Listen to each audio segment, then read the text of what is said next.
You gotta get your fuel while you can, because it's going up.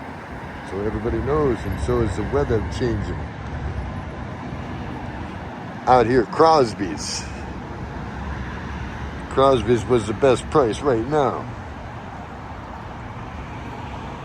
And the best price I could get is 120 or 324 per gallon.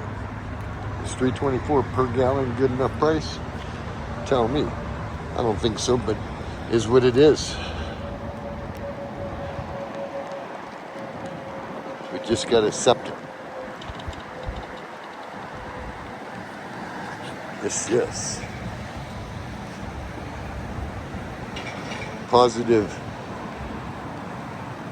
Stay positive. Positive attitudes, positive vibes, daily accomplishments. Till next time. Right there. She stopped just to under 60. Oop. 60.02. Play the number, everybody. That's a number.